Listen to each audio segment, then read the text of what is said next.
Hi, Chris from Dynojet here. In this video I'm going to show you how to install a Power Commander 5 with fuel and ignition control on this Triumph Bonneville. We're going to need to remove the fuel tank to install this, so we'll go ahead and get started by pulling the seat and the two side covers on both sides.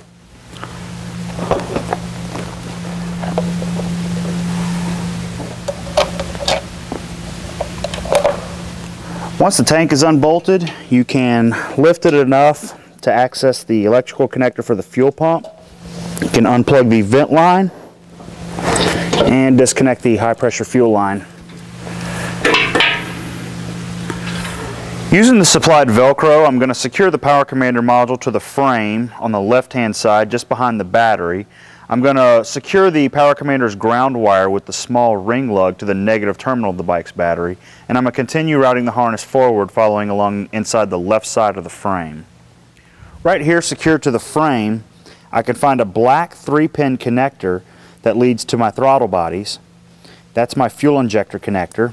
I'm going to unplug the black 3-pin connector, and I'm going to plug the 3-pin connectors from the Power Commander in line with those.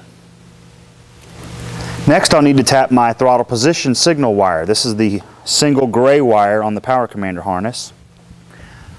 I'm going to use my supplied 3M Posi Tap to attach the Power Commander's gray wire to the stock TPS wire.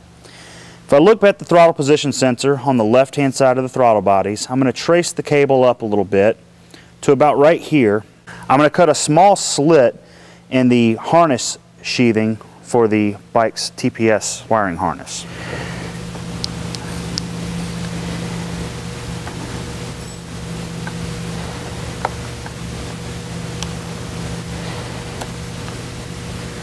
If I expose the wires, the stock TPS wires, I'm looking for the green wire with the yellow tracer.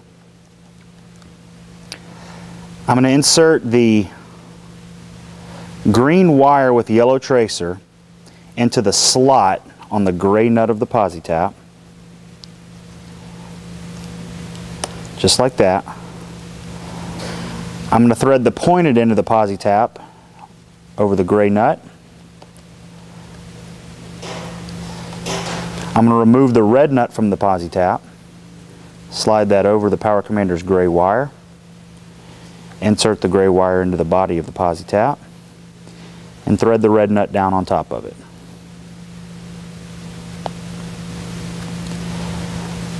Now I've attached the Power Commander's gray wire to the stock green wire with yellow tracer.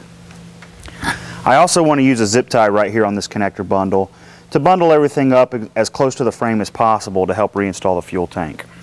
I'll also need to route the Power Commander harness leads with the spade connectors up here to the ignition coil. I'm going to unbolt the ignition coil from the frame to allow me to access the wires a little easier. Once the ignition coil is loosened, we can pull it back a little bit and we can access the two coil wires. We'll see a brown pink wire, which is our 12-volt wire, and a green pink wire, which is our signal wire. We're going to unplug the brown pink 12-volt wire, and the Power Commander harness leads, the spade connectors with red wires and white tracers, are going to go in line with the 12-volt side of the coil. So I'm going to plug the red white wire directly onto the brown pink wire, slide that insulator over so it doesn't short out. The red white wire with the female spade is going to go directly onto the coil. And now we have our Power Commander plugged in line with the 12-volt side of the coil.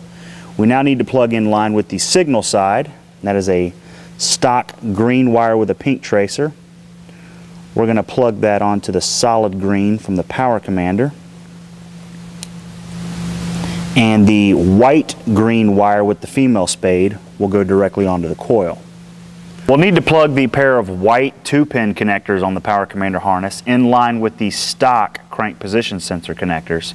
If you trace the cable from the right side engine cover, you can go below the engine, up between the throttle blades, and you'll come to this cable.